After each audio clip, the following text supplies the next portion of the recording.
8 তারিখ পৃথিবীর ভিতরে দুনিয়া সৃষ্টির শুরু থেকে এ পর্যন্ত ইসলামী শরিয়াত, কোরআন এবং হাদিস অনুযায়ী মাস হলো 12টি। আর এই 12টি মাসের ভিতরে সম্মানিত 4টি মাস। 4টি মাসের ভিতরে একটি মাস হলো মুহররম মাস। জিলকদ, জিলহজ, মুহররম এই 3টি মাস সম্মানিত। আর একটা মাস রজব, কোনো কোনো রাওয়াতের ভিতরে আসছে শাবান মাস। তো সম্মানিত মাসের মধ্যে একটি মাস হলো এই মুহররম মাস। মুহররম মাসের সম্মান কেন হয়েছে? অনেকে আমরা ইতিহাস জানি, অনেকে ইতিহাস জানি না। অনেকে আমরা জানি, ভুলটা জানি। যেরকম আমাদের ধারণা মুহররম মাসের সম্মান এজন্য হয়েছে কারণ নবীজির আদরের নাতি হযরতে হুসাইন রাদিয়াল্লাহু তাআলা আনহু কারবালার ময়দানে মুহররমের 10 তারিখে শাহাদাত বরণ করেছিলেন। এজন্য এই মুহররম মাসের সম্মান। তো একটা বিষয় জানার, সেটা হলো হুজুর সাল্লাল্লাহু আলাইহি ওয়াসাল্লামের পরে কোরআন নাযিল হয়েছে যে সময় হযরত হাসান এবং হুসাইন কারোর জন্মগ্রহণ হয় নাই, জন্মই হয় নাই। আর তাদের শাহাদাত তো অনেক পরে, রাসূলের মৃত্যুর অনেক বছর পরেই হুসাইন রাদিয়াল্লাহু তাআলা কারবালার ময়দানে শাহাদাত বরণ করেছে। যদি আমাদের ধারণা হলো কারবালার এই শাহাদাতের ঘটনাকে কেন্দ্র করে মুহররম মাসের সম্মান, কিন্তু না। মুহররম মাসের সম্মান আল্লাহ তাআলা বলেন ইন্না ইদ্দাতাশ শুহুরি ইনদাল্লাহ 12, নিশ্চয়ই আল্লাহ পাক রব্বুল আলামিনের কাছে মাস হিসেবে 12টি মাস ফি কিতাবিল্লাহ, আল্লাহর কিতাবে নির্ধারিত আছে। ইয়াউমা খালাকাস সামাওয়াতি ওয়াল আরদ, যখন তিনি এই দুনিয়াকে সৃষ্টি করেছিলেন, আসমান এবং জমিন, তার আগের থেকেই আল্লাহ তাআলার কাছে এই 12টি যে মাস এটা নির্ধারিত আছেন। আরবাআতু হুরুম, তার ভিতরে মিনহা আরবাআতু হুরুম, তার ভিতরে 4টি মাস হল সম্মানিত। তো রাসূল সাল্লাল্লাহু আলাইহি ওয়াসাল্লামের কাছে কোরআন নাযিল হয়েছে হুসাইন এবং তার যারা কারবালার ময়দানে শাহাদাত বরণ করেছে তাদের জন্মের আগে। যেই ফজিলতের কথা আল্লাহ তাআলা কোরআনুল কারীমের ভিতরে জন্মের আগেই বর্ণনা করেছেন, তো জন্মগ্রহণ করার পরে, শাহাদাত বরণ করার পরে এই মাসের সম্মান কিভাবে বাড়তে পারে? অতএব এই মাসের সম্মান কারবালার ময়দানের শাহাদাতের কারণে নয়, বরঞ্চ শাহাদাতের কারবালার ময়দানের শাহাদাতের মর্যাদা এজন্য বৃদ্ধি পেয়েছে এই মুহররম মাসের 10 তারিখে হওয়ার কারণে। কারবালার কারণে 10 তারিখের মর্যাদা বৃদ্ধি পায় নাই, 10 তারিখের মর্যাদার কারণে কারবালার মর্যাদা বৃদ্ধি পেয়েছে। আল্লাহ রাসূল সাল্লাল্লাহু আলাইহি ওয়াসাল্লাম বিভিন্ন হাদিসের ভিতরে আল্লাহ তাআলা বলেছেন, এই পৃথিবীকে আল্লাহ তাআলা যখন সৃষ্টি করলেন, আল্লাহ তাআলা লাহে মাহফুজ এবং রূহ পৃথিবী সৃষ্টি করে নাই। পৃথিবী সৃষ্টি করার আগেই আল্লাহ তাআলা লাহে মাহফুজ সৃষ্টি করেছেন এবং মানুষের আত্মা রূহকে সৃষ্টি করেছেন। তো যেই দিনটা আল্লাহ তাআলা সৃষ্টি করেছিলেন ওই দিনটা হলো মুহররমের 10 তারিখ। এই জন্য আল্লাহ তাআলা বলেছেন যে ফি কিতাবিল্লাহ ইয়াউমা খালাকাস সামাওয়াতি ওয়াল আরদ মিনহা আরবাআতু হুরুম, আল্লাহ তাআলার কাছে 12টি মাস। এটা আল্লাহ তাআলা কিতাবে নির্ধারিত আছে দুনিয়া সৃষ্টি করার আগে। এই দুনিয়া সৃষ্টির আগের থেকেই আল্লাহ তাআলার কাছে নির্ধারিত রয়েছে। অতএব কারবালার ময়দানের শাহাদাতের কারণে এই মুহররমের মর্যাদা বৃদ্ধি পায় নাই, বরঞ্চ মর্যাদা বৃদ্ধি পেয়েছে কারবালার এই জন্য যে 10 তারিখে এই ঘটনা ঘটেছে। আল্লাহ তাআলা এই পৃথিবীকে সৃষ্টি করলেন এবং নদ নদী খাল বিল গাছপালা যা কিছু আছে, যত কিছু আছে সব সৃষ্টি করলেন আল্লাহ পাক রব্বুল আলামিন। যেই দিনকে সৃষ্টি করেছিলেন ওই দিনটা ছিল মুহররমের 10 তারিখ। এই জন্যই মূলত মুহররমের 10 তারিখে পৃথিবীর ইতিহাসে অনেক অনেক লম্বা চওড়া অনেক অনেক বড় বড় ঘটনা ঘটে গেছে। আর এই ঘটনা ঘটার কারণেই আল্লাহ তাআলার কাছে মুহররমের 10 তারিখের মর্যাদা বেশি। আর এই মর্যাদা বেশির কারণে ওই 10 তারিখে হয়েছে কারবালার ঘটনা। এই জন্য কারবালাটাও আরো বেশি মর্যাদা বৃদ্ধি পেয়েছে।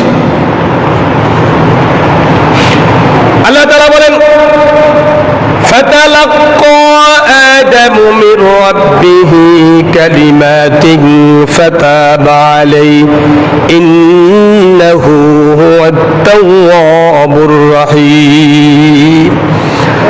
আল্লাহ তাআলা বলেন, দুনিয়ার মুসলমানেরা, দুনিয়ার মানুষেরা শোনো, আমি হযরত আদম নবী আলাইহিস সালাতু ওয়াস সালামকে যখন সৃষ্টি করেছিলাম, আমি আল্লাহ তাআলা জান্নাতের ভিতরে তাদেরকে রেখে দিয়েছিলাম। জান্নাতের ভিতরে যখন তারা ঘোরাফেরা করলো, চলাফেরা করতে লাগলো, আমি আল্লাহ তাআলা ঘোষণা করলাম, আদম ও হাওয়াকে খবরদার, আমার নিষিদ্ধ গাছের কাছে তোমরা যাইবে না। কিন্তু তারা শয়তানের ধোঁকায় পড়ে যখন গাছটার কাছে, যে গাছের ফল খেয়ে ফেললেন, আল্লাহ তাআলা জান্নাত থেকে তাদেরকে বের করে দিলেন। জমিনের ভিতরে 350 বছর পর্যন্ত কন্দন করতে করতে করতে করতে 350 বছর পরে আল্লাহ পাক রব্বুল আলামিন বলেন, ফাতালাক্কা আদামু মির রাব্বিহি কালিমাতিন ফাতাবা আলাইহি ইন্নাহু হুয়াত তাওয়াবুর রহিম। আল্লাহ তাআলা বলেন, হ্যাঁ তোমরা শোনো, এমন এক জিনিস দিয়ে তুমি যদি আমার কাছে দোয়া করো, আমি আল্লাহ তাআলা তোমার দোয়াকে কবুল করে নিব। হযরত আদম আলাইহিস সালাতু ওয়াস সালাম চিন্তায় পড়ে গেলেন। চিন্তা করতে করতে করতে করতে তখন মনে আসলো, যেই দিন আল্লাহ পাক রব্বুল আলামিন তার দেহের ভিতরে রূহটাকে ফুঁকে দিয়েছিলেন, চোখটা যখন চাইছিলেন, চোখ দিয়ে যখন পলক মারছেন, পলক মারে দেখে যে আরশের নিচে লেখা আছে, লা ইলাহা ইল্লাল্লাহু মুহাম্মাদুর রাসূলুল্লাহ। হযরত আদম আলাইহিস সালাতু ওয়াস সালাম বললেন, রব্বুল আলামিন, আমার মনে হচ্ছে আরশের ভিতরে আপনার নামের সাথে যেই নামটা আছে, ওই নাম বলা ব্যক্তিটা পৃথিবীর ভিতরে শ্রেষ্ঠ ব্যক্তি। রব্বুল আলামিন, আমি ওই লোকটার ওসিলা করে আপনার কাছে দোয়া করি। তখন আল্লাহ পাক রব্বুল আলামিন বললেন, ফাতালাক্কা আদামু মির রাব্বিহি কালিমাতিন ফাতাবা আলাইহি ইন্নাহু হুয়াত তাওয়াবুর রহিম। আদম রে, তুমি সঠিক জিনিসের কথাই বলেছো, সঠিক জিনিসের সন্ধান তুমি পেয়েছো। ওই নবীর ওসিলায় যদি কোনো ব্যক্তি আমি আল্লাহ তাআলার কাছে দোয়া করে, আমি আল্লাহ পাক রব্বুল আলামিন তার দোয়াকে কবুল করে নিব। হযরত আদম আলাইহিস সালাতু ওয়াস সালাম 300 থেকে 350 বছর পর্যন্ত কন্দন করার পরে যেই দিনকে তার তওবা কবুল করা হয়েছিল, ওই দিনটা ছিল মুহররমের 10 তারিখ। হযরত মুসা আলাইহিস সালাতু ওয়াস সালাম তুর পাহাড়ে গেলেন, আল্লাহর কাছে তুর পাহাড়ে গেলেন কিতাব আনার জন্য। যেই দিনকে আল্লাহ পাক রব্বুল আলামিন তাকে কিতাব দান করেছিলেন, নবুয়ত দান করেছিলেন, ওই দিনটাই ছিল মুহররমের 10 তারিখ।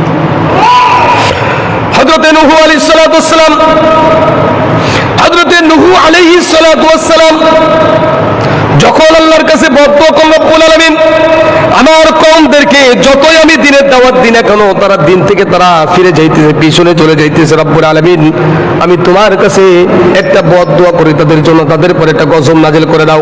আল্লাহ তাআলা গজব নাজিল করলেন, উপর দিয়েও পানি পড়লেন, নিচের দিকেও পানি ওঠা শুরু করলেন। দুনিয়াকে আল্লাহ পাক রব্বুল আলামিন পানির নিচেই ভাসিয়ে দিলেন। 40 দিন পর্যন্ত পানি ছিল, উপর থেকে নামছে, নিচের থেকে উঠছে, এরকম ভাবে পানি উপরে আর নিচে দিয়ে মিলিয়া পুরো পৃথিবীকে সাদা সাদা হয়ে গেছে পানিতে। পানির নিচে গাছপালা, যত ঘর বাড়ি যা কিছু ছিল সব পানির নিচে চলে গেছে। 40 দিন পরে যখন আল্লাহ পাক রব্বুল আলামিন নূহ আলাইহিস সালাতু ওয়াস সালামের আবার দোয়ার কারণে নূহ আলাইহিস সালাতু ওয়াস সালামের পেলামন থেকে আল্লাহ তাআলা তাকে যখন মুক্তি দিয়েছিলেন, ওই দিনটাই ছিল মুহররমের 10 তারিখ। শুধুমাত্র কারবালার এই ঘটনাকে কেন্দ্র করে মুহররমের 10 তারিখের মর্যাদা বৃদ্ধি পায় নাই। হযরত ইউনূস আলাইহিস সালাতু ওয়াস সালাম যখন তিনি দিনের দাওয়াত দিতেছিলেন, তার কওমদেরকে কওমকে যখন দিনের দাওয়াত দিতেছিলেন, দিনের দাওয়াত দিতে গিয়ে যখন হযরতে নূহ আলাইহিস সালাতু ওয়াস সালাম তিনি যখন বিপদগ্রস্ত হলেন, তাকে মেরে ফেলার ষড়যন্ত্র করা শুরু করলো, কওমেরা তাকে মেরে ফেলবে। হযরতে নূহ আলাইহিস সালাতু ওয়াস সালাম জানতে পারলেন, ওই রাত্রেই তার এলাকা ছেড়ে তিনি পলাইছে। সমুদ্রে পার হবে এরকম লঞ্চ স্টিমারের ভিতরে উঠছে, লঞ্চ এবং স্টিমার যখন সমুদ্রের মাঝখানে যে থেমে গেছে, হযরত নূহ আলাইহিস সালাতু ওয়াস সালাম যেই কিস্তিতে ছিলেন ওই কিস্তিটার ভিতরে লটারি টানা হয়েছে। কার কারণে, কিসের কারণে আমাদের লঞ্চটা স্টিমারটা থেমে গেল? শেষ পর্যন্ত হযরত নূহ আলাইহিস ইউনূস আলাইহিস সালাতু ওয়াস সালাম তিনি বললেন, আমি আমার মালিককে না বলে আমি চলে আসছি, অতএব এই মুহূর্তে পানির ভিতরে আমারই যাওয়া উচিত। হযরত ইউনূস আলাইহিস সালাতু ওয়াস সালাম যখন পানির ভিতরে ডুব দিলেন, হাতের ঝাঁপ দিলেন, পানির ওইখানে একটা মাছ ছিল, ওই মাছটা হযরত ইউনূস আলাইহিস সালাতু ওয়াস সালামকে খেয়ে ফেললেন। ওই মাছটা খেয়ে যখন মাছটা চলে যাচ্ছিলেন, ওই মাছটাকে আরেকটা মাছে খেয়ে ফেলছেন। হযরত ইউনূস আলাইহিস সালাতু ওয়াস সালাম মাছের পেটে থেকে বলছিলেন, লা ইলাহা ইল্লা আনতা সুবহানাকা ইন্নী কুনতু মিনাল যালিমিন, ফাস্তাজাবনা লাহু ওয়া নাজ্জাইনাহু মিনাল গাম্মি ওয়া কাযালিকা নুনজিল মুমিনিন। হযরত ইউনূস আলাইহিস সালাতু ওয়াস সালামকে আল্লাহ তাআলা 40 দিন পর্যন্ত মাছের পেটে রাখলেন। মাছের পেট থেকে যখন তাকে এরকম ভাবে মুক্ত দান করলেন, ওই দিনটাই ছিল মুহররমের 10 তারিখ। মুহররমের 10 তারিখ শুধুমাত্র কারবালাকে কেন্দ্র করে মুহররমের 10 তারিখে এই মর্যাদা বৃদ্ধি পায় নাই। হযরত মূসা আলাইহিস সালাতু ওয়াস সালাম وإذ فرقنا بكم البحر فأنجيناكم وأغرقنا آل فرعون وأنتم تنظرون। হযরত মূসা আলাইহিস সালাতু ওয়াস সালাম রাতের গভীরে তার কওমদেরকে, যারা মুসলমান হয়েছে, ইমানদার হয়েছে, তাদেরকে বললেন, চলো আমরা এই এলাকা ছেড়ে আমরা পালিয়ে যাই, অন্য দেশে চলে যাই, ইসলাম প্রচার করার জন্য, দিন মানার জন্য এইখানে আমাদের নিরাপত্তা নয়, আমরা এই ফিরাউনের এলাকা ছেড়ে আমরা অন্য কোথাও চলে যাই। হযরত মূসা আলাইহিস সালাতু ওয়াস সালাম তার কওমদেরকে নিয়ে 12টা গোত্র ছিল, তার 12টা গোত্রকে নিয়ে হযরত মূসা আলাইহিস সালাতু ওয়াস সালাম রওনা দিলেন।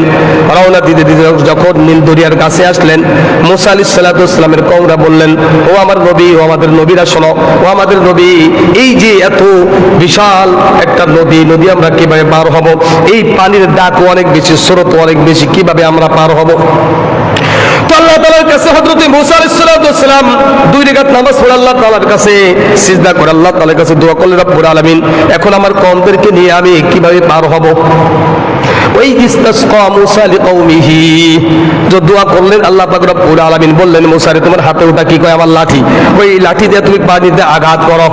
আঘাত করার কারণে ওই ইস্তাসকা মূসা লিকওমিহি ফাকুল নাদরিবু বিআসাকাল হাজার, যে সাথে সাথে আল্লাহ পাক রব্বুল আলামিন 12টা এরকম 12টা পানির এরকম রাস্তা, পানির ভিতর দিয়ে এরকম রাস্তা বানিয়ে দিলেন। 12টা রাস্তা হয়ে গেল। সাথে সাথে হযরত মূসা আলাইহিস সালাতু ওয়াস সালাম এবং তার কওমেরা ওই নীল দরিয়ার ভিতরে, পানির ভিতর দিয়ে যে রাস্তা আল্লাহ তাআলা অটো রাস্তা বানিয়ে দিলেন, ওই অটো রাস্তা দিয়ে এরকম ভাবে নীল দরিয়া পার হয়ে গেলেন। যখন ওই পাশে পার হয়েছিলেন, পার হওয়ার পরে আল্লাহ পাক রব্বুল আলামিনের নবী হযরত মূসা আলাইহিস সালাতু ওয়াস সালাম আল্লাহ তাআলার কাছে শুকরিয়া আদায় করার জন্য ওই দিনকেই তিনি রোজা রেখেছিলেন, এবং ওই দিনটাই ছিল মুহররমের 10 তারিখ। মূসা আলাইহিস সালাতু ওয়াস সালাম আল্লাহ শুকরিয়া আদায় করার ক্ষেত্রে, আদায় করার জন্য যে এত বড় নদী, এত এরকম পানির ডাক, এত পানির স্রোত, এত বিপদ থেকে যে আল্লাহ তাআলা এরকম ভাবে আমাদেরকে মুক্ত করলেন, ওই আল্লাহ তাআলার জন্য হযরত মূসা আলাইহিস সালাতু ওয়াস সালাম এবং তার কওমেরা আল্লাহ শুকরিয়া আদায় করার জন্য ওই দিনকেই রোজা রেখেছিলেন, আর ওই দিনটাই ছিল মুহররমের 10 তারিখ। মূসা আলাইহিস সালাতু ওয়াস সালাম দুনিয়া থেকে চলে যাওয়ার পরে আমাদের নবী যখন তারপরে যখন রমজানের রোজা ফরজ হয় নাই, রমজানের রোজা করে ফরজ হয় নাই, এই রমজান রোজা ফরজ হওয়া আগ পর্যন্ত মুহররমের 10 তারিখে রোজা রাখা ফরজ ছিল। নবীও রাখছে এবং তার উম্মতেরাও এই মুহররমের 10 তারিখে রোজা রাখতেন।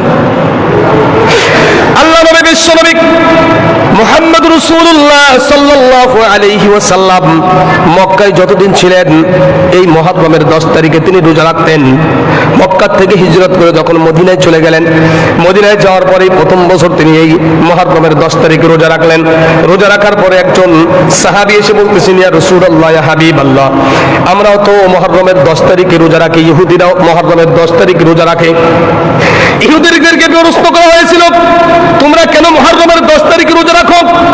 ইহুদি সম্প্রদায় তারা জবাব দিয়েছিলেন, আমাদের নবী হযরত মুসা আলাইহিস সালাতু ওয়াস সালাম আল্লাহর পক্ষ থেকে যখন পুরস্কার প্রাপ্ত হলো, মুক্ত হলো, ওই ফিরাউনের কবল থেকে যখন নীল দরিয়া পার হয়ে গেছিল, যেই দিনটাই পার হয়েছিল হযরত মুসা আলাইহিস সালাতু ওয়াস সালাম আল্লাহর শুকরিয়া আদায় করার জন্য ওই দিনটা রোজা রেখেছিলেন। আর ওই দিনটা হলো মুহররমের 10 তারিখ। এই জন্য আমাদের নবী হযরত মুসা আলাইহিস সালাতু ওয়াস সালাম সে যেহেতু আল্লাহর শুকরিয়া আদায় করার জন্য মুহররমের 10 তারিখে রোজা রেখেছিলেন, আমরাও সেই নবীর উম্মত হিসেবে আমরাও আমার নবীকে অনুসরণ করার জন্য আমরা মুহররমের 10 তারিখে রোজা রাখি। আল্লাহ নবীর কাছে যখন এই কথা আসলেন, মুসা আলাইহিস সালাতু ওয়াস সালাম রোজা রেখেছিলেন, এই জন্য তার উম্মতের রোজা রাখে। নবী করিম সাল্লাল্লাহু আলাইহি সাল্লাম মুহররমের 10 তারিখে রোজা রাখেন। সাহাবীদেরকে বললেন, আমার সাহাবীরা শোনো, আগামী বছর যদি আমি বেঁচে থাকি তাহলে 9 তারিখ এবং 10 তারিখে আমি রোজা রাখবো। আগামী বছর যদি আমি বেঁচে থাকি তাহলে 9 তারিখ এবং 10 তারিখে রোজা রাখবো। ইহুদিদেরকে বললেন, ও ইহুদি সম্প্রদায় শোনো, তোমরা আমার ভাই মুসা আলাইহিস সালাতু ওয়াস সালামের অনুসরণ করে তোমরা রোজা রাখছো, আমার অনুসরণ করো, তোমরা দুইটা রোজা রাখবে। মুসা আলাইহিস সালাতু ওয়াস সালাম তিনি তো আমার ভাই, তার থেকে আমি তোমাদের কাছে বেশি হকদার। কারণ কোরআন নাযিল হওয়ার পরে পিছনের যত ধর্ম ছিল, যত কিতাব ছিল, সমস্ত কিতাব বিশ্বাস করা ফরজ, কিন্তু মানা ফরজ না। যেরকম আমরা বলি আমানতু বিল্লাহি ওয়া মালাইকাতিহি ওয়া কুতুবিহি, এই যে কুতুবি যে আমরা বলি, এই কুতুবিহির ভিতরে হলো যে সমস্ত আসমানি কিতাব।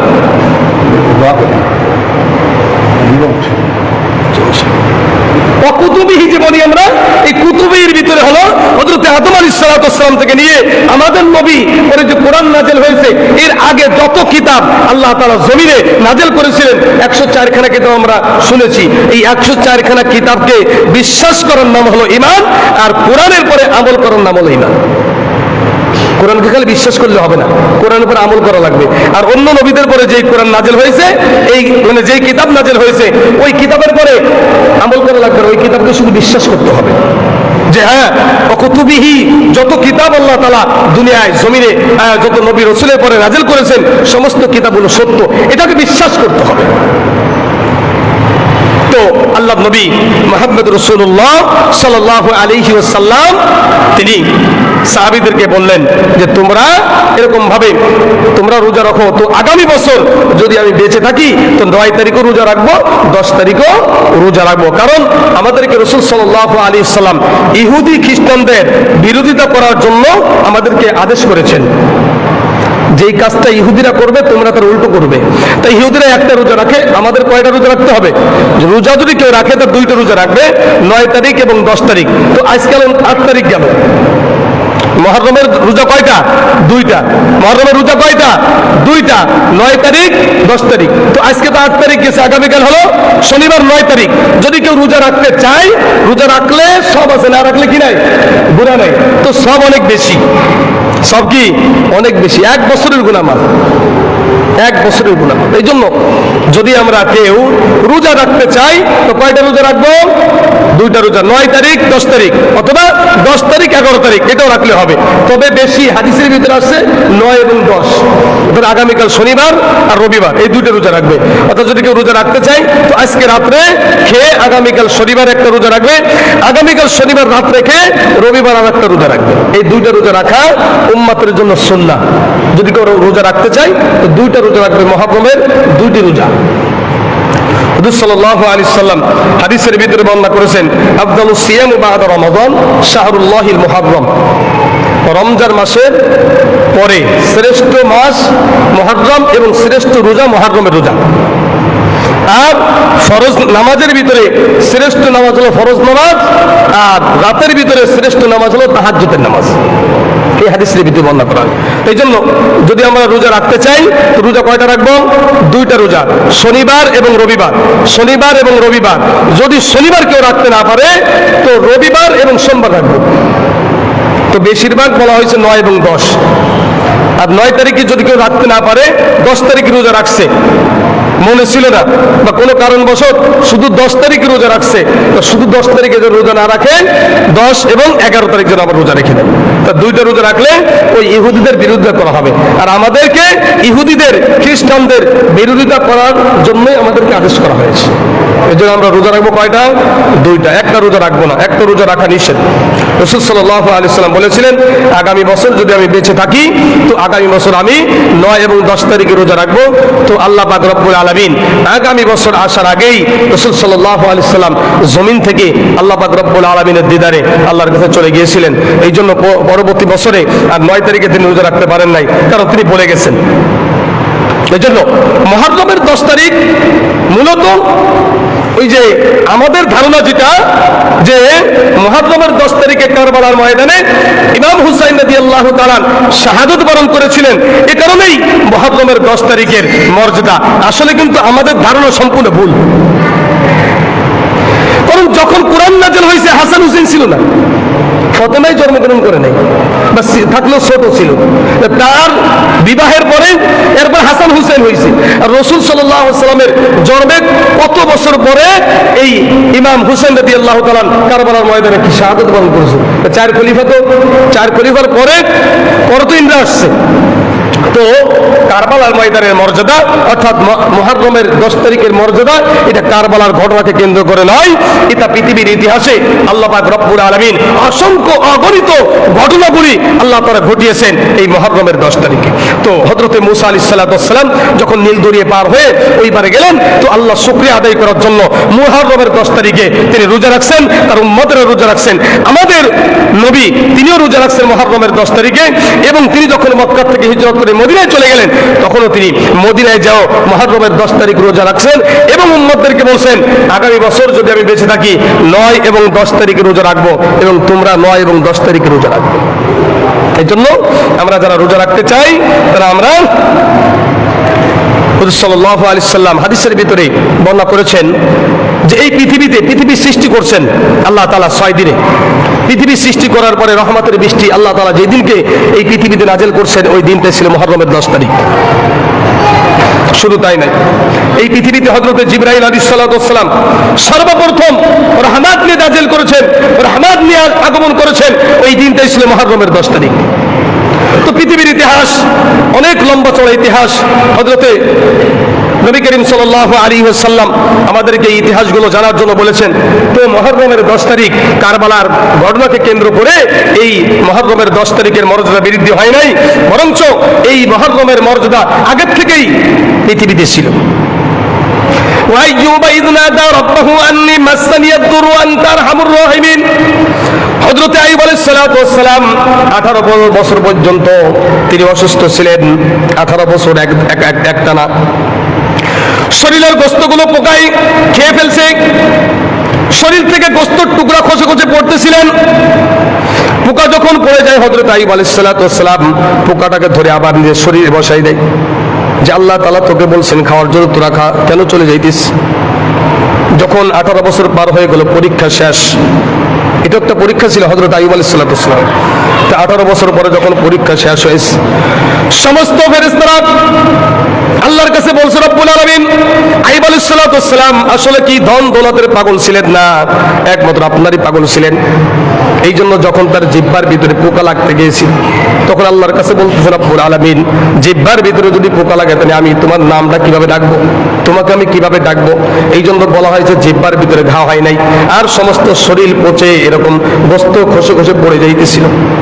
হযরত আইয়ুব আলাইহিস সালাতু ওয়াস সালাম 18 বছর পরে তিনি যখন এই রোগ থেকে মুক্তি পাইলেন, আবার আগের শরীর যখন ফিরে পাইলেন, ধন দৌলত টাকা পয়সা স্ত্রী ছিলেন সব ফিরে পাইলেন, ওই দিনটাই ছিল মুহররমের 10 তারিখ।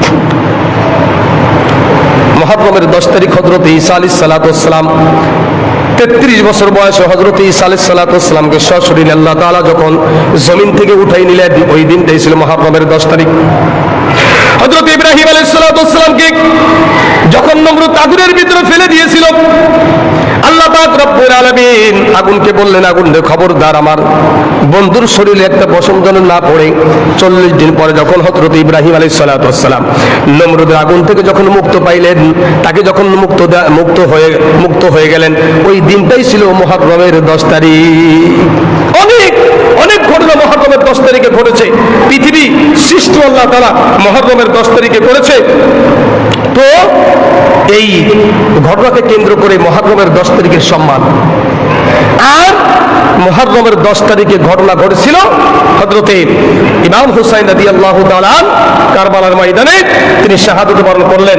তার সপরিবারে 71 বা 75 জন লোক নিয়ে, পুরুষ এবং মহিলা, বাচ্চা কাচ্চা সব দিয়ে, ছোট শিশু বাচ্চা সহ যারা ছিলেন, একজন মাত্র বেঁচে ছিলেন, আর সবাই ওই ময়দানে শাহাদাত বরণ করেছে। এই জন্য অনেকেই আমরা এই মুহররমের 10 তারিখ নিয়ে অনেকেই আমরা বাড়াবাড়ি করে ফেলি, কিন্তু বাড়াবাড়ি করার কোনো সুযোগ শরীয়তে নাই। শরীয়তে বাড়াবাড়ি কোনো সুযোগ নাই।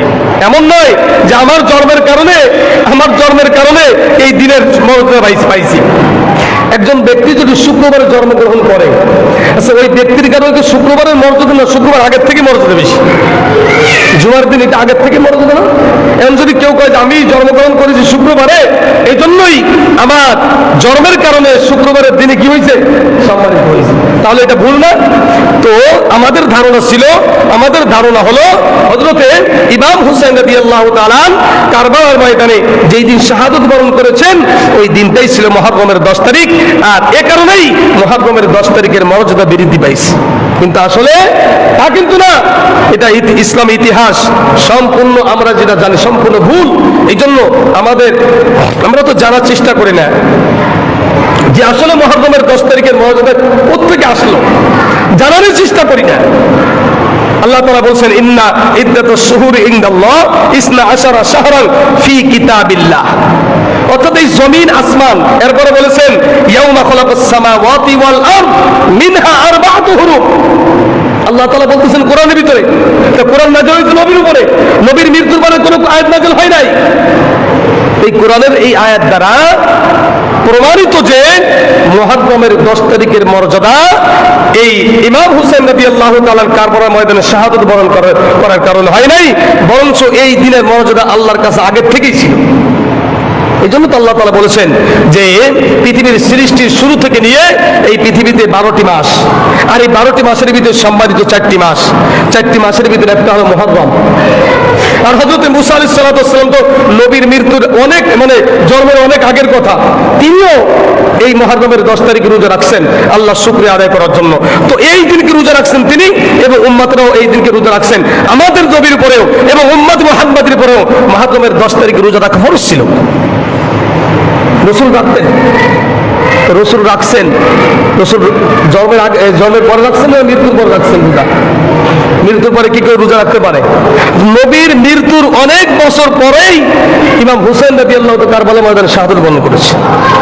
তাহলে কারবালার এই ঘটনাকে কেন্দ্র করে মুহররমের 10 তারিখের মর্যাদা বৃদ্ধি পাই নাই, বরং মর্যাদা আগের থেকেই আল্লাহর কাছে ছিল। আর ওই দিনটাই ইমাম হুসাইন রাদিয়াল্লাহু তাআলা কারবালার ময়দানে শাহাদাত বরণ করেছে। ইমাম হুসাইন রাদিয়াল্লাহু তাআলা কারবালার ময়দানে শাহাদাত বরণ করেছে এই মুহররমের 10 তারিখে জুমার দিন ছিল। ইমাম হুসাইন রাদিয়াল্লাহু তাআলা সকালবেলা তিনি যখন তার তাবুক থেকে বের হয়েছে শুক্রবার জুমার দিন, আমরা ঘটনা তো সব শুনেছি।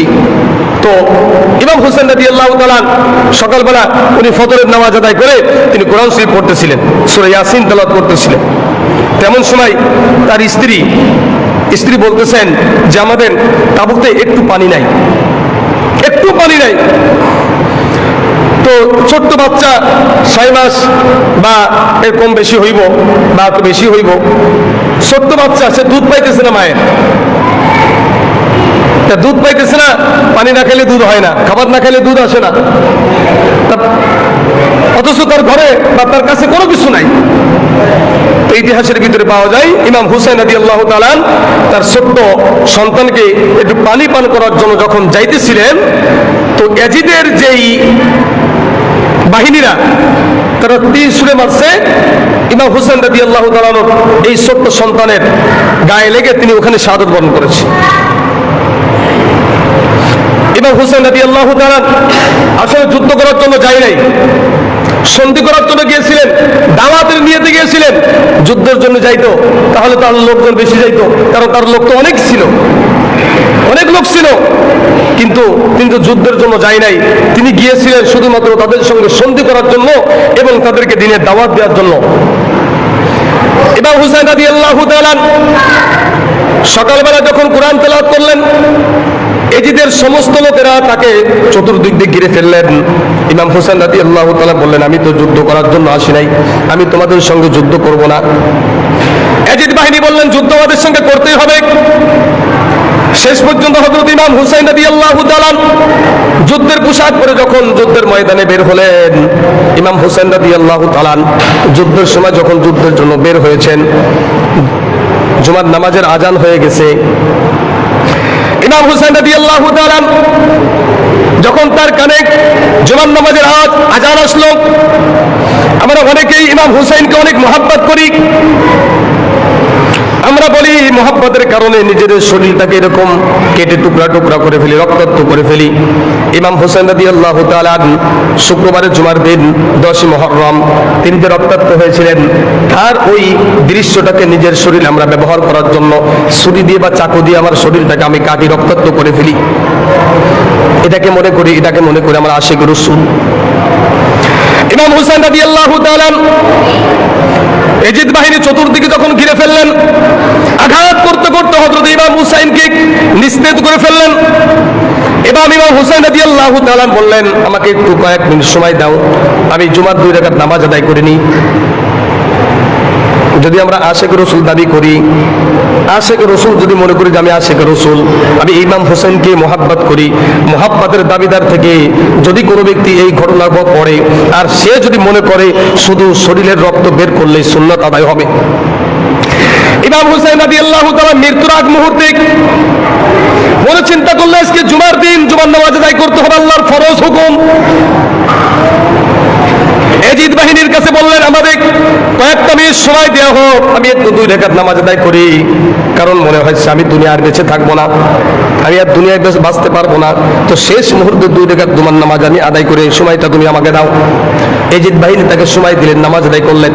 ইমাম হুসাইন রাদিয়াল্লাহু তাআলা যখন 2 রাকাত নামাজ আদায় করে আত্তাহিয়াতুস সুরতে বসে, আত্তাহিয়াতু লিল্লাহি ওয়াস সালাওয়াতু এই শুরু করে দিয়েছেন। আর দোয়াই মাসুরা পড়া পর্যন্ত ইতিহাসের ভিতরে পাওয়া যায় যে ইমাম হুসাইন রাদিয়াল্লাহু তাআলা শরীরের ভিতরে 80টা তীর ঢোকাই দিয়েছে। কয়টা? 80টা তীর। তারপর নামাজ ছাড়ে নাই। মুসলমান আমি দাবি করি, আশিক রাসূল দাবি করি, ইমাম হুসাইন রক্তাক্ত হয়েছে, নিজের শরীরটাকে আমি ছুরি দিয়ে আঘাত করে রক্তাক্ত করে ফেলি। কিন্তু ইমাম হুসাইন যে আদর্শ রেখে গেলেন যে জীবন চলে যাইতেছে চলে যাক, কিন্তু আল্লাহর ফরজ হুকুম আমি কোশ্চিন কালো ছাড়তে পারবো না।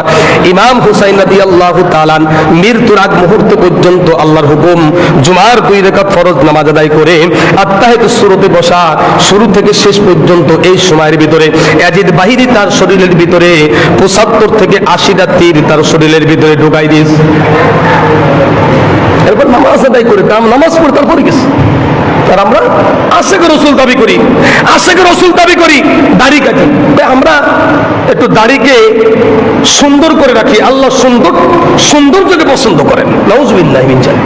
আল্লাহ সৌন্দর্যকে পছন্দ করেন, এটা অবশ্যই। আপনার দাড়ি কেটে সৌন্দর্য করার জন্য এটা বলে নাই, মোচকে কাটো, দাড়িকে ছেড়ে দাও, এটা রাসূলের আদর্শ। মানুষ কত জায়গায় মারা যায়, কত অ্যাক্সিডেন্ট করে মারা যাচ্ছে, ফেসবুকে দেখা যায় অমুক মারা গেছে, তার লাশ, কে এই লোকটা, বাড়ি কোথায়, মুসলমান না হিন্দু, খুঁজে পাওয়া যাচ্ছে না। যারা আমরা নেটের সঙ্গে আমাদের যোগাযোগ আছে তারা আমরা অনেকে দেখি প্রতিদিন নিয়মিত আসতেছে, কত জায়গায় গাড়ি অ্যাক্সিডেন্ট করে বিভিন্ন জায়গায় মারা যাচ্ছে। আরে আমার রাসূলের সুন্নাত যদি আমার মুখে থাকে, রাসূল তো আমাকে উম্মত হিসেবে স্বীকৃতি দিবে। রাসূলের সুন্নাত যদি আমার মুখের ভিতরে না থাকে, আমি মুসলমান কি মুসলমান না, এটা পরিচয় কি? কি পরিচয় আমার? আমার দাড়ি নাই, আমার একটা গেঞ্জি একটা শার্ট পরে যদি আমি রাস্তায় বের হই, আমি মুসলমানের সন্তান নাকি কোনো হিন্দুর সন্তান, এটা বুঝা নাম লেখা আছে? রাসূলের সুন্নাত যদি আমার ভিতরে থাকে, মাথায় টুপি দিয়ে যদি মনে করে যে মাথায় টুপি সবসময় কি দেওয়া যায়, আল্লাহু আকবার, আমরা দিয়ে রাখি তো সবসময়, আমাদের তো কোনো ক্ষতি হয় না, যারা দিতেছে তাদের তো কোনো ক্ষতি হয় না, বরঞ্চ এই টুপির কারণে, এই দাড়ির কারণে আমাকে অনেক চাচা বলে, আসসালামু আলাইকুম, না চেনে যেন চাচা বলতেন, চাচা তো সম্মানিত একটা ডাক নাকি অসম্মানিত? সম্মানিত একটা ডাক। তো আপনার মুখে যদি দাড়ি থাকে, আপনার মাথায় যদি টুপি থাকে, রাসূলের সুন্নাত থাকলে একজন ব্যক্তি আপনাকে সালাম দিল, এটা আপনাকে সম্মান হলো না? আপনার জন্য দোয়া করলো, কিন্তু আপনি হেঁটে যাচ্ছেন, আপনার কেউ সালাম দেয় না। আর আমরা রাস্তায় বের হলে সালামের উত্তর দিয়েই পারি না। কারণ কি? আপনিও তো মুসলমান, আমিও মুসলমান। তো আপনার ভিতরে রাসূলের সুন্নাত নাই, আমার ভিতরে আছে বিধায় আমাকে সালাম দেয়। আপনিও রাসূলের সুন্নাত অনুযায়ী চলেন, দেখবেন আপনাকেও মানুষের সম্মান করবে। তো সম্মানিত হাজিরিন, শুধুমাত্র মুখে আমি রাসূলকে মহব্বত করি, মুখে আমি হুসাইনকে মহব্বত করি, তার জন্য আমার জীবনটা দিতে পারি। অনেকেই বলে আমি আমার নবীর জন্য জীবন দিতে পারি, জীবন দেওয়ার জন্য প্রস্তুত, কিন্তু রাসূলের সুন্নাহ রাখার জন্য প্রস্তুত না, রাসূলের আদর্শ নিজের শরীরের ভিতরে বাস্তবায়িত করবে, এটার জন্য সে প্রস্তুত না। ভাই, রাসূলের জন্য আপনি জীবন দিতে পারেন, জীবন দেওয়া লাগবে না, তবে একটা আমল করেন, রাসূল বলেছেন তোমরা মিথ্যা কথা বলবে না। একটা আমল করেন তো, এটা তো বলা এটা সম্ভব না হুজুর। কি রাসূলকে মহব্বত করি, কি আশিক রাসূল হলাম, নবীর দাবি করি, আবার জান্নাতে যাওয়ার আশা করি, অথচ জান্নাতে যাওয়ার যত কাজগুলো আছে সব কাজগুলো আমরা ছেড়ে দিয়ে জাহান্নামের কাজগুলো ধরেছি, আর বলতেছি আমি জান্নাতি লোক, আমি জান্নাতে যাব, আমি জান্নাতে যাব, আমি নবীর রাসূল, আমি নবীর উম্মত, আমি নবীর উম্মত, আমি রাসূলের উম্মত। এই জন্য সম্মানিত হাজিরিন, এই যে মুহররমের 10 তারিখ, এটা মূলত ওই ইমাম হুসাইন রাদিয়াল্লাহু তাআলা শাহাদাতের কারণে এই মুহররমের 10 তারিখের মর্যাদা বৃদ্ধি পায় নাই। এই মর্যাদা আল্লাহর কাছে এই দুনিয়া জমিন সৃষ্টি করার আগের থেকেই ছিল, এখনো আছে, কিয়ামত পর্যন্ত থাকবে। তবে এই দিনকে যদি কোনো ঘটনা দুনিয়ার ভিতর ঘটে, এটা ভিন্ন জিনিস। ইমাম হুসাইন রাদিয়াল্লাহু তাআলা শাহাদাত বরণ করেছে এই মুহররমের 10 তারিখে জুমার নামাজের পরে, আসরের আগ দিয়েই তিনি দুনিয়ার থেকে চিরবিদায় হয়ে গেছে। তা হযরতে ইমাম হুসাইন রাদিয়াল্লাহু তাআলা আদর্শ কি ছিল, যে রাসূল মৃত্যুর আগ মুহূর্ত পর্যন্ত জবান দিয়ে কোনো মেয়েকে ডাকে নাই, কোনো স্ত্রীকে ডাকে নাই, কোনো সন্তানকে ডাকে নাই, কোনো উম্মতকে ডাকে নাই, শুধু বলেছে আসসালাত আসসালাত আসসালাত। হে আমার উম্মতেরা, হে আমার বন্ধুরা, হে আমার সাথীরা, আল্লাহর বিধান নামাজকে তোমরা কখনোই ছাড়বে না, কখনোই ছাড়বে না। ইমাম হুসাইন রাদিয়াল্লাহু তাআলা মৃত্যুর আগে মরে যাচ্ছে, আমি কি এই মুহূর্তে নামাজ পড়তে চাইতাম? চতুর্দিকে তাকে ঘিরে ফেলেছে, মৃত্যুবরণ করবে, নিশ্চিত মৃত্যু। ও চিন্তা করলেন নামাজের আগে আল্লাহর হুকুমটা পালন করে যায়। রক্তমাখা শরীর নিয়ে তো নামাজ হয় না, তারপরও তিনি ওই অবস্থায় তিনি কি করছেন? নামাজ আদায় করছেন, আল্লাহর হুকুম পালন করছেন। আর আমরা একটু বিপদ হলে, একটু অসুস্থ হলে নামাজ পড়তেই চাই না, অসুস্থতার কারণে। সিজদা দিলে ঠান্ডা লাগছে, মাথা কাটাইতেছে, হুজুর ঠান্ডা জ্বর, নামাজ পড়তে পারি না, নাউযুবিল্লাহি মিন যালিক। এই অবস্থায় যদি আপনার মৃত্যু হয়ে যায়, আপনি আল্লাহর কাছে কি জবাব দিবেন? এই জন্য যতদিন পর্যন্ত আমার দেহের ভিতরে প্রাণ থাকবে, আমি হুঁশে থাকবো, ততদিন পর্যন্ত আমার পরে আল্লাহর হুকুম, আল্লাহর বিধান, নামাজ ফরজ। নামাজের জন্য দেখেন, আপনি নামাজ পড়তে যাইবেন, কেউ আপনাকে বাধা দিবে না। আপনি নামাজ পড়তে যাইবেন, কেউ আপনাকে বাধা দিবে না।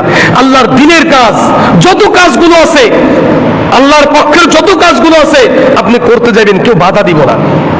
কিন্তু যখন শয়তানি কাজ, একটা মিথ্যা কথা বলতে যাইবেন, তখন আপনি মনে মনে চিন্তা করবেন, হ্যাঁ মিথ্যা কথা বললে তো বিপদ আছে। তারপরে মিথ্যা কথা বলতেছেন, আর একজন বলবে, তুই তো মিথ্যা কথা বললি। মিথ্যা কথা বলবি না, মিথ্যা কথা কেউ পছন্দ করে না ভাই। চুরি ডাকাতি ছিনতাই এটা কেউ পছন্দ করে না, জিনা ব্যভিচার এটা কেউ পছন্দ করে না, এটা মুসলমান অমুসলমান সবাই।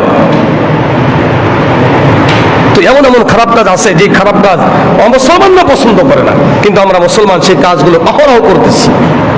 আবার আমি ইমানদার দাবি করতেছি, তো আমার ইমানদারের দাবিতে আমি নিজেই মিথ্যাবাদী, আমি নিজেই মিথ্যাবাদী, আমার কথা আমি নিজেই মিথ্যাবাদী। এই জন্য মুসলমান ভাইরা, আল্লাহর বিধান 5 ওয়াক্ত নামাজ আমাদের প্রত্যেকে পড়তে হবে। যতদিন পর্যন্ত আমার দেহের ভিতরে প্রাণ থাকবে আমি হুঁশে থাকবো। আমার হুঁশ হারাই গেছে, আমি পাগল হয়ে গেছি, আমি ভালো মন্দ কিছু বুঝি না। এখন আমার পরে নামাজ ফরজ না, আমি ছোট, নামাজ কি জিনিস আমি বুঝি না, আমার পরে নামাজ ফরজ না। এই যে বাচ্চা, এরপরে নামাজ ফরজ না, পড়লে পড়লো, না পড়লে না পড়লো, ওর কোনো হিসাব নাই। আবার যখন মানুষ বয়স হয়ে যাবে, কিছুই বোঝে না, সে সময় বিরুদ্ধ হয়ে গেছে, ডান বাম কিছু বোঝে না, ভালো মন্দ যাচাই করতে পারে না, অজু করছে কি করছে না মনে নাই, খাবার খাইছে কি খাই নাই এটাও মনে নাই, ওই অবস্থা তারপরে নামাজ ফরজ না।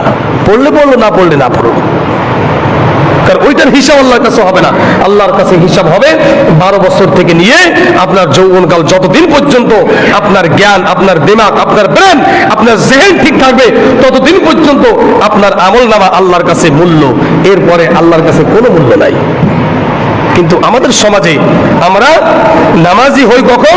যখন 50 বছর পার হয়ে যায়, তখন যখন অচল, এখন আর মদ খাইতে পারি না, এখন চুরি করতে পারি না, এখন ডাকাতিও করতে পারি না, এখন মিথ্যা কথা বলতেও পারি না, মানুষের সমাজে গেলে আমার কথা নেই না, আমি এখন সমাজের একজন অচল ব্যক্তি। তখন চিন্তা করি, এখন আর কি করে লাভ, যা করেছি বহুত করেছি, এখন একটু আল্লাহকে সিজদা করে দিই। ভাই, ওই সময় ইবাদত আল্লাহর কাছে গ্রহণযোগ্য না।